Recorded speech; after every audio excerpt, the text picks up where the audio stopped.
Good evening, everyone. My name is Patricia Bartoskowitz, and along with Caroline Fant, we are this year's Women's Initiative event co-chairs. Welcome and thank you for being here for this special virtual tour of Texas Southern University's Hannah Hall. Before I begin, I'd like to thank today's sponsors for giving us the opportunity to meet virtually. Thank you to Caroline Fant, Becky Rush, and Manon Kibido. We're very excited to showcase the murals at Hannah Hall for you.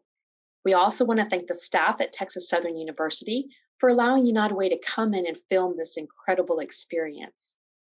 There are many treasures in the Houston community, and we're thankful to be able to share this one with all of you. First, I'd like to introduce you to Dr. Bobby Henderson. Dr. Henderson is a retired professor of education at Texas Southern University. She's also a longtime supporter of United Way and the United Way Bright Beginnings program. She serves on United Way's Education Council and is co-chair of the United Way Bright Beginnings Advisory Committee. She'll be talking to us about her involvement in Bright Beginnings and why it's such a vital program that you're supporting. Hello, members of the United Way Women's Initiative. Thank you so much for what you do. I am Dr. Bobby Henderson, Texas Southern University, and I am affiliated with United Way. I'm going to tell you a little bit about United Way Bright Beginnings. And it may help you to know that I used to be a United Way affiliate. And there was a strong connection between Texas Southern University and United Way of Greater Houston. I also had a United Way childcare facility, can you believe, right on TSU's campus.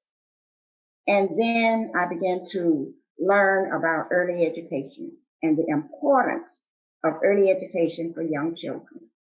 And what better place to get a partnership than a university campus with small children actually going to school and coming under United Way. So I have a very strong tie to United Way. And then a miracle happened in 2002. As United Way usually does, it had a vision. We began to look at what is the impact on early education if we provide a special program. And then up stepped ExxonMobil, who provided some funding and gave us enough guidance to implement a program entitled United Way Bright Beginnings. Funded by ExxonMobil and United Way in 2002, the United Way Bright Beginnings Initiative became a model of early education programs, and it is designed for young children to be able to achieve developmental milestones, not just educationally, but socially, emotionally, and physically. And what better place to begin that kind of early education in high quality childcare facilities. So you see, Women's Initiative members, there has always been a very strong tie between United Way, Texas Southern University, and ExxonMobil. And many, many years later, United Way Bright Beginnings is going stronger than ever. And you know what? That vision is coming to life. With each child care facility, we provide a high quality, not just daycare center, but a child development learning center, where young children begin to learn and prepare for going to what they call big school. What better way than providing the most appropriate curriculum, the best teachers who are trained under United Way Bright Beginnings, and an appropriate and conducive environment for the children. We aspire to have every child ready to move forward.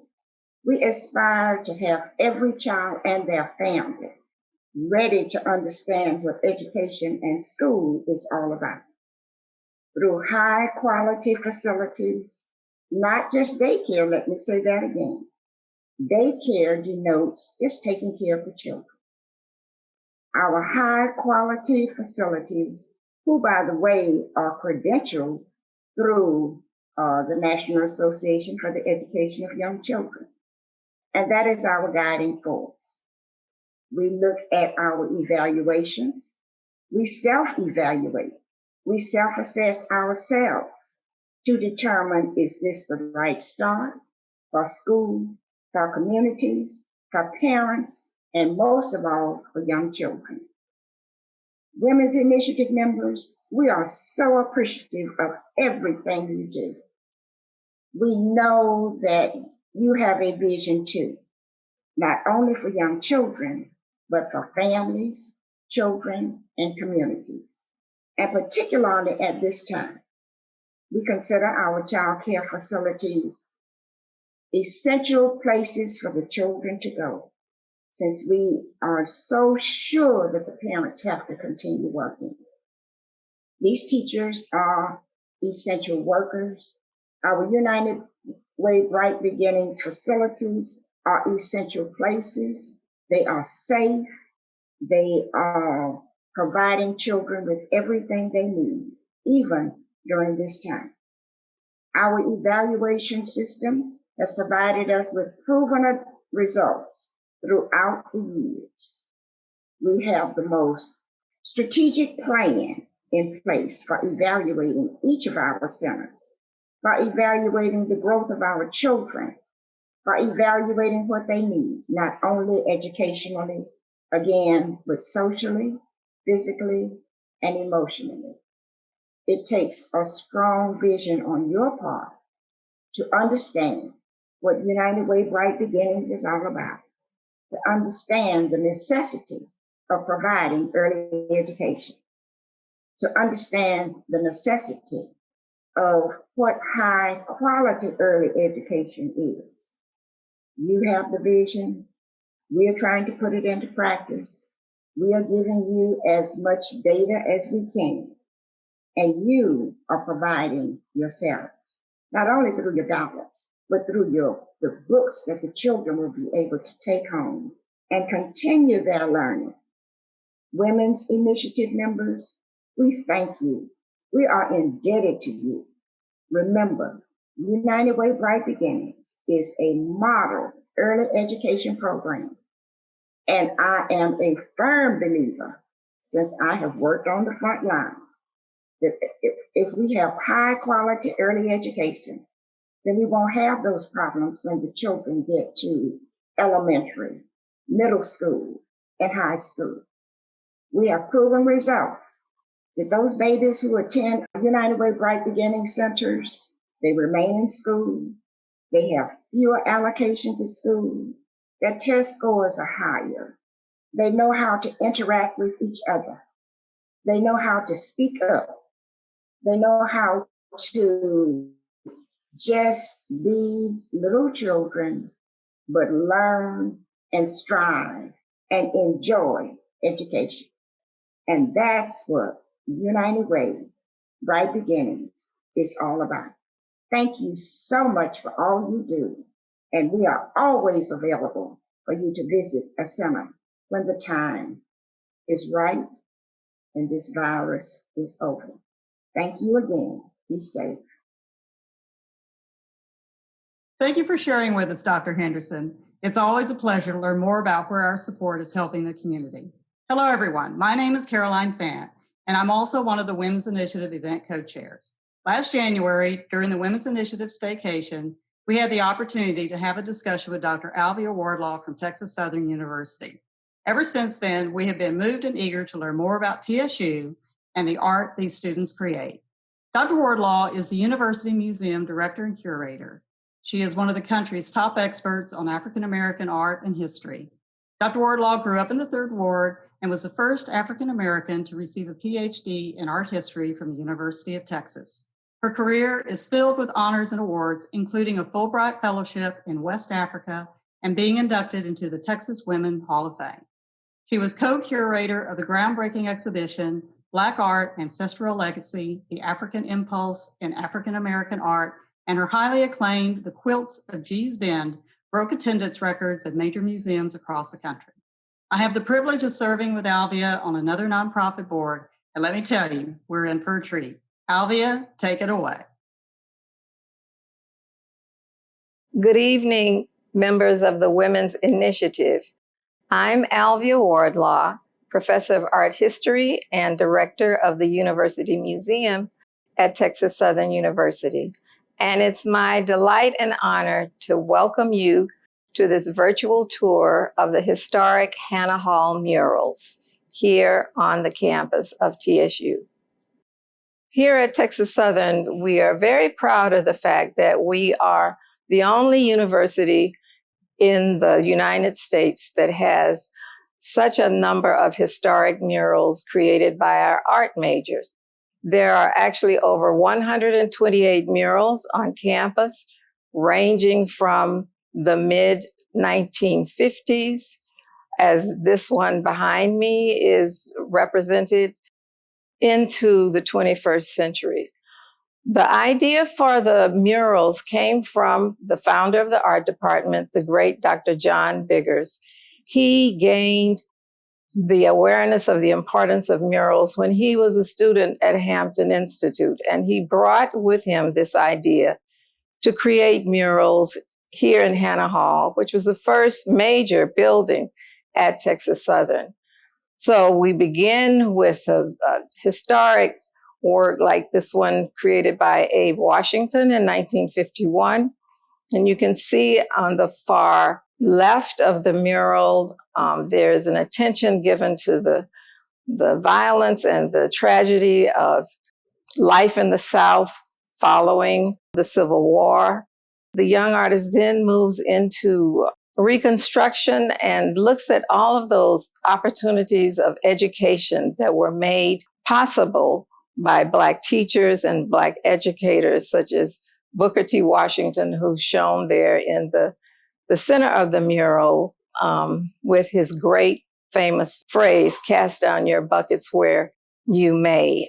And this really, I like to start here because this gives you a sense of the great awareness that the students had. And as we move forward, you will also see murals from the 60s, the 70s, the Civil Rights Movement. You'll see murals by students from different countries.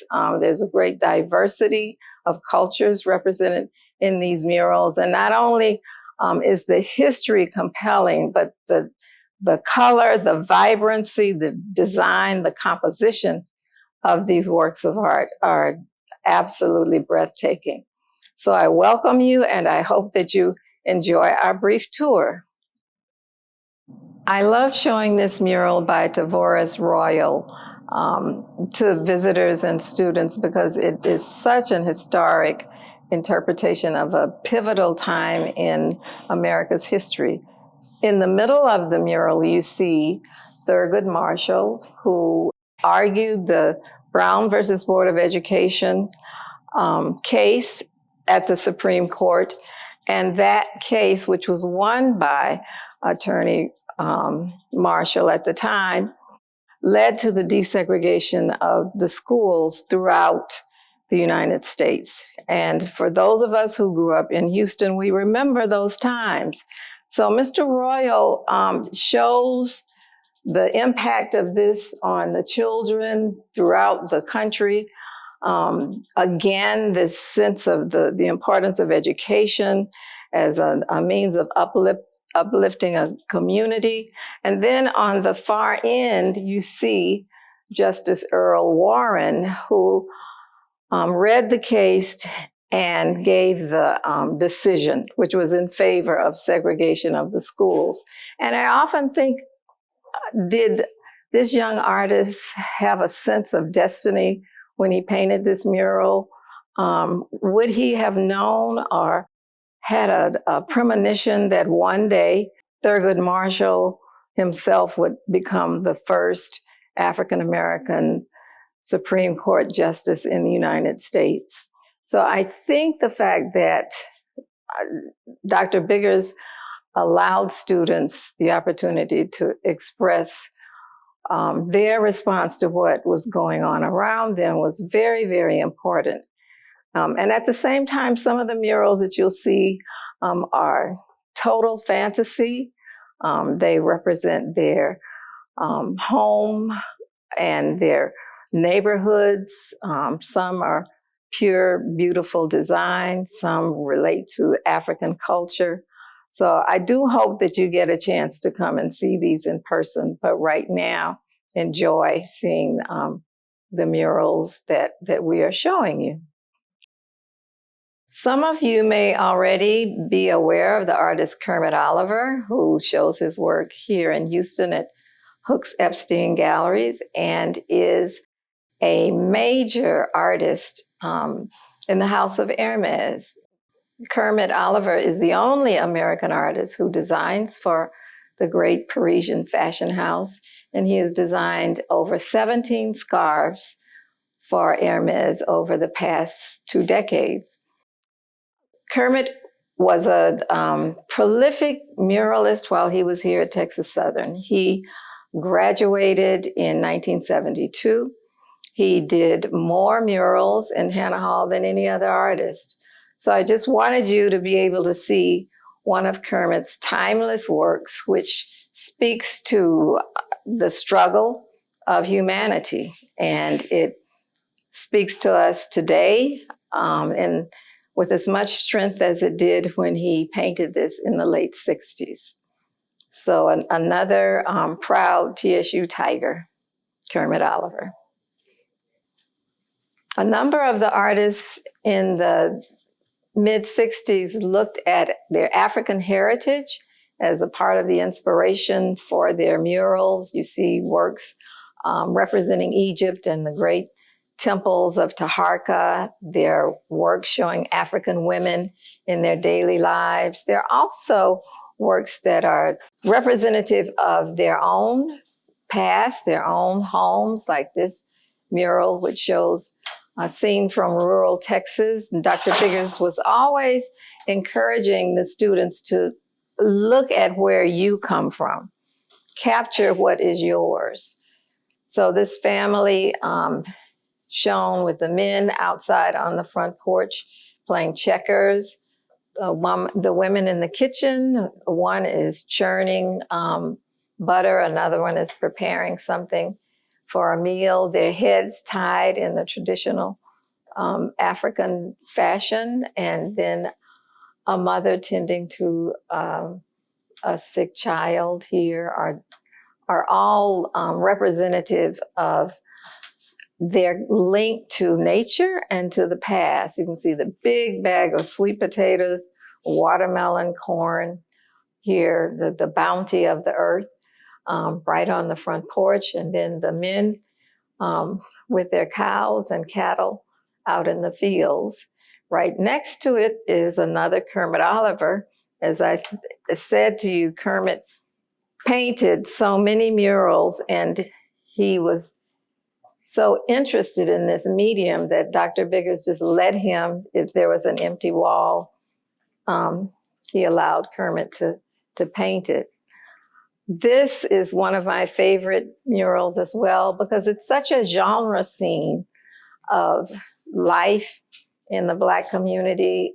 It could be any city in the country at the time, but you just see little vignettes of interaction between women selling the watermelons at a store, children playing on the street, the man passing by with his wagon of goods. You just get a sense of the rhythm of this scene, and it's done with great imagination, which is what I really love. The pool hall, the light coming from the windows really pulls you into this.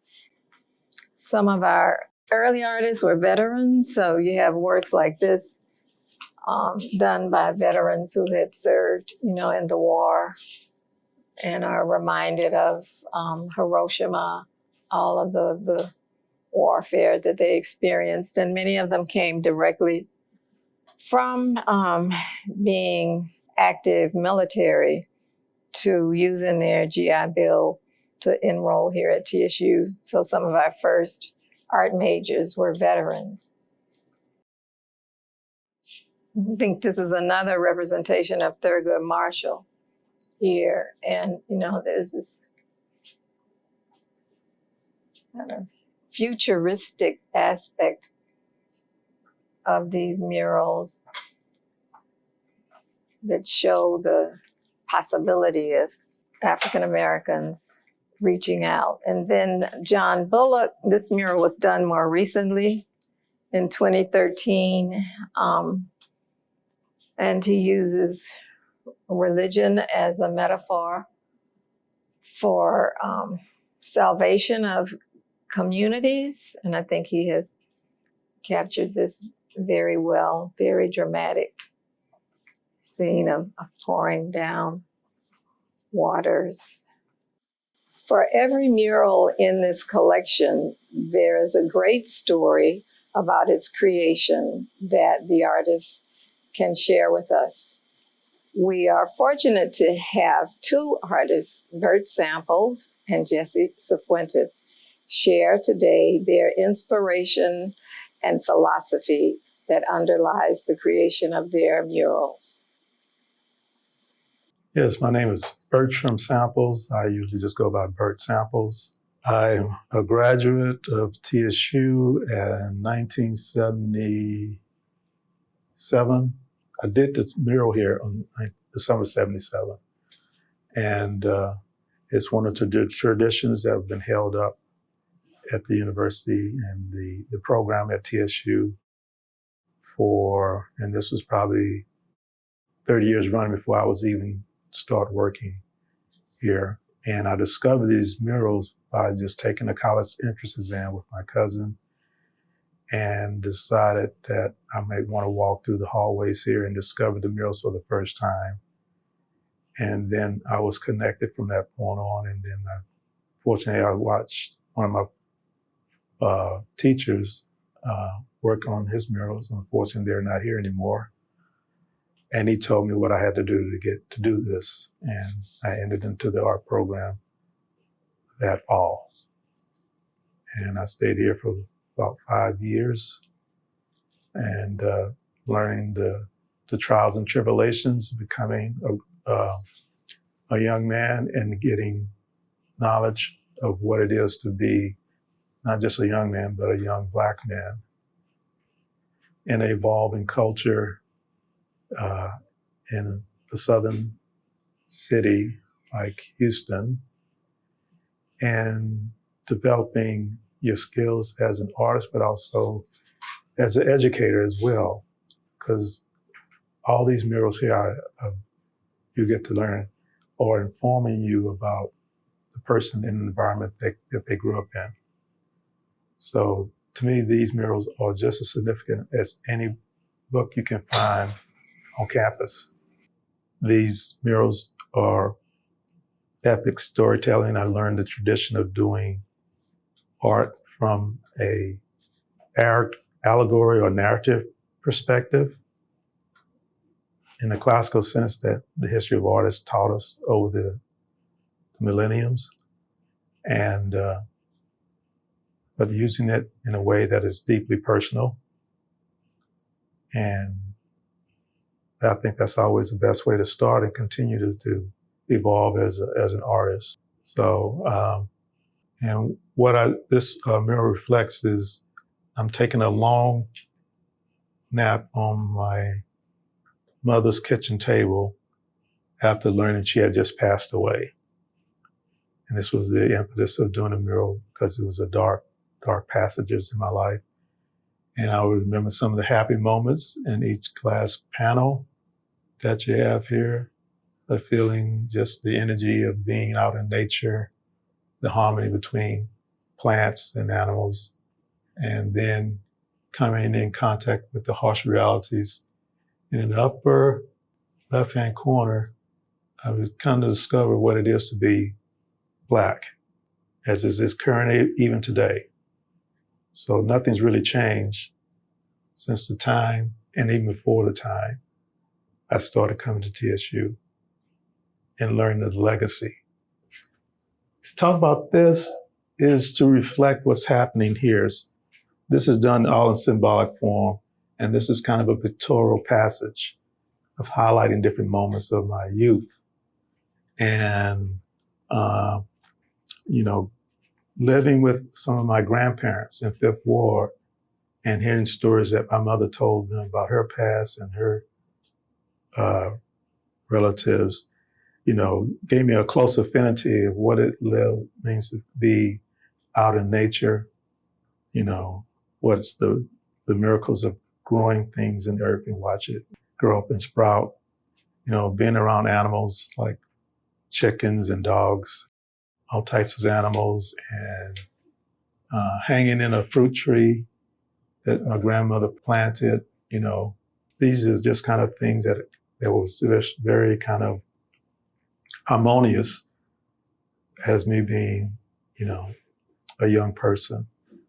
And then making that transition, going into the rigors of education in Houston, starting in, I won't say junior high, because elementary school, that was a different type of relationship, but it was similar, but the disciplinary things that you learn at the point, but the conflicts, because when this was going on, this was like at the height of the civil rights movement and the Vietnam War, and coming to terms with issues like, why are we killing people? Why are they killing us?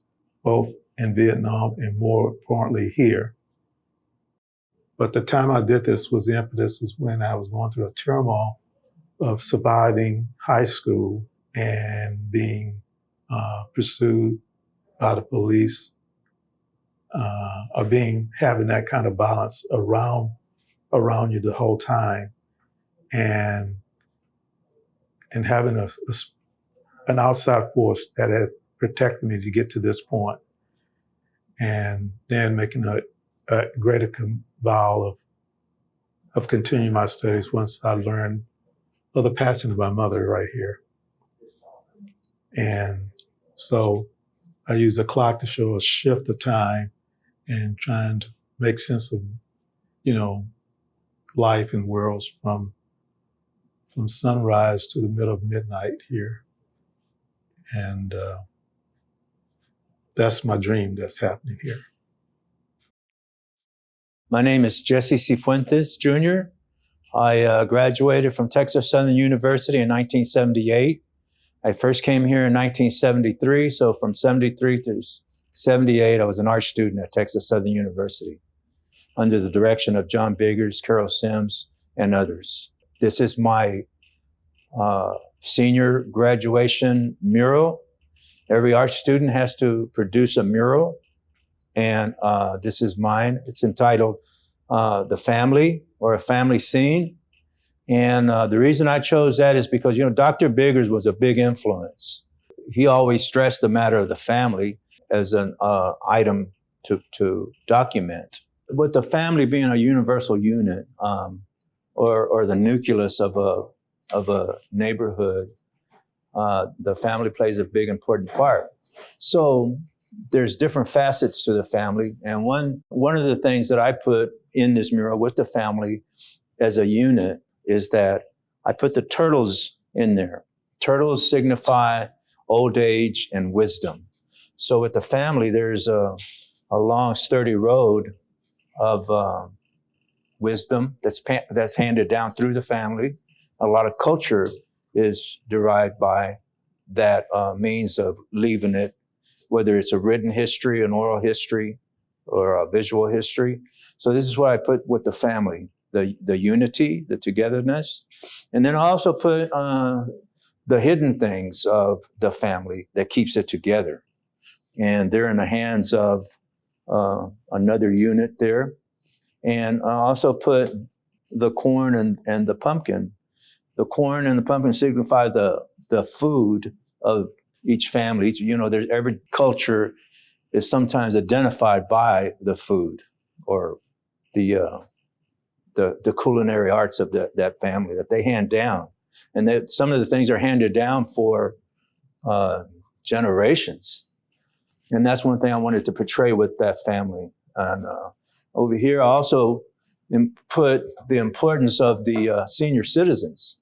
Here are grandparents, and here are the grandchildren, and they're embracing each other. There's the man embracing the woman there, and then with the part of nature being also a protective covering over them that hangs over them and takes care of them also. You know, the children, the grandparents.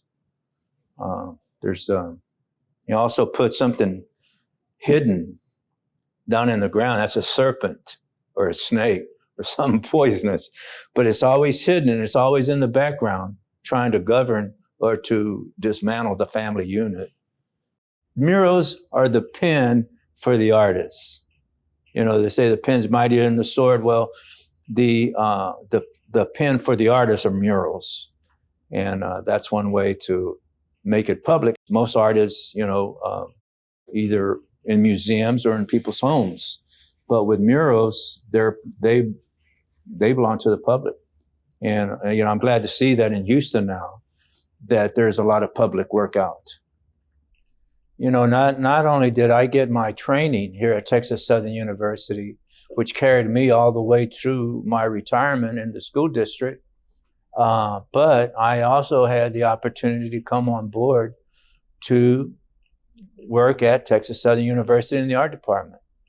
And one of the classes that I teach here at Texas Southern University is mural painting.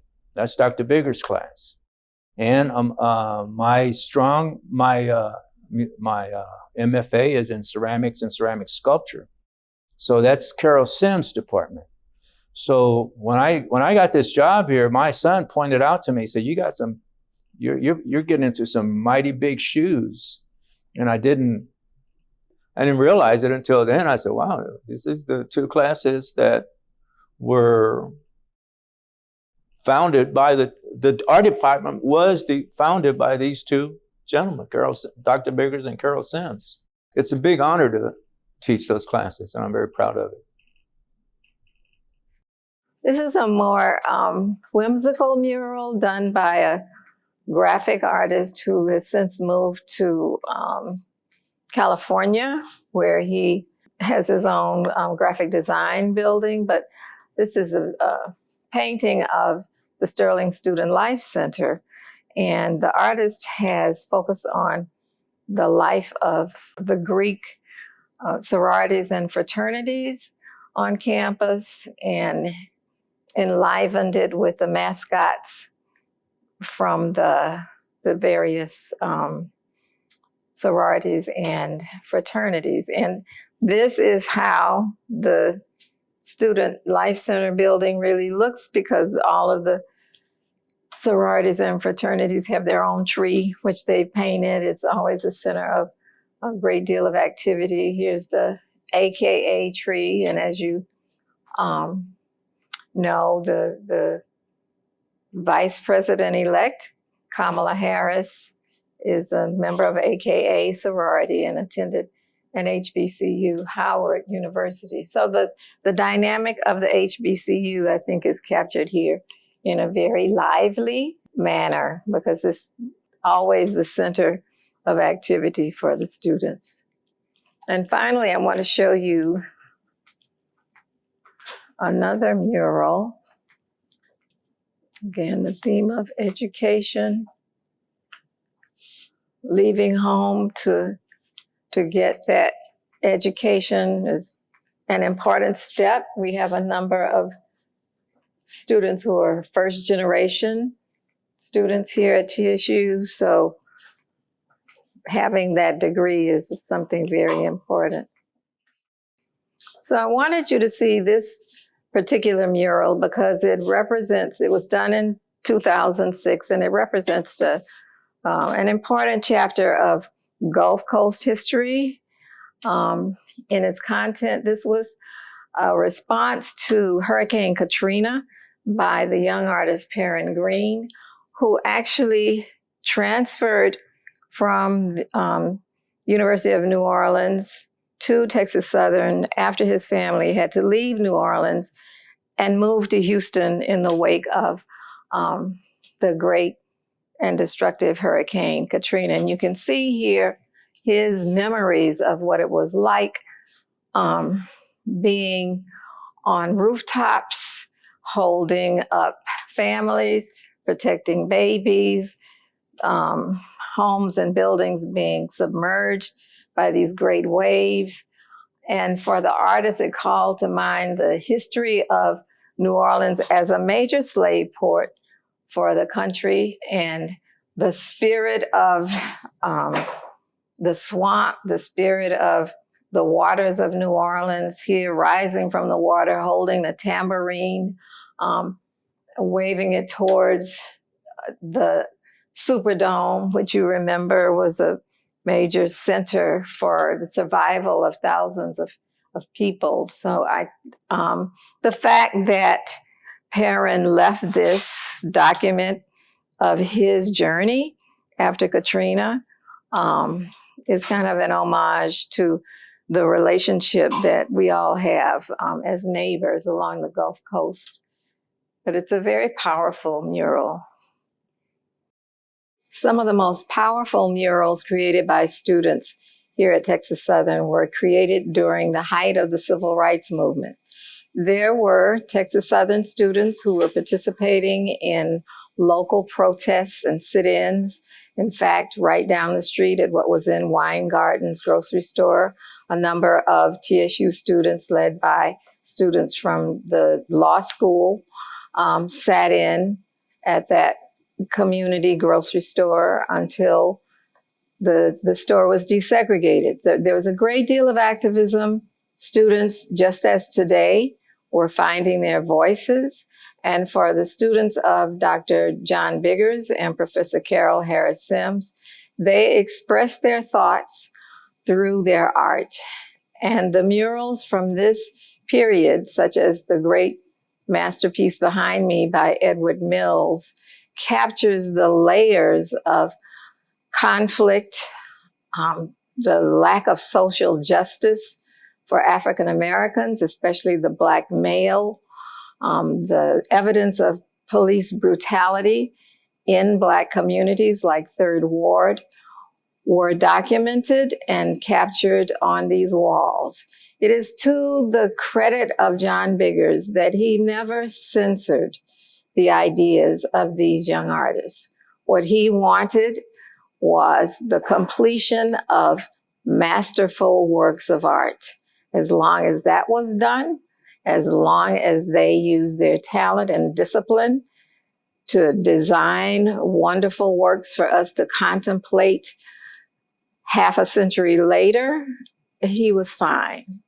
And it is his courage and his vision that created such a powerful program of mural painting. I want to thank the women of the United Way Women's Initiative for joining me on this journey, looking at the beautiful murals here at Texas Southern University. I end in front of, again, one of my favorite murals, this one by the late Deirdre Cornell, who took the opportunity to reflect on her own life as a young woman, as a child, and looking into the future of her life as an elder. And she represents what I think you represent, the power of women, the vision of women, and the commitment of all women to bettering their community. So again, thank you for joining us, and we hope to see you soon here at Texas Southern University. Go Tigers!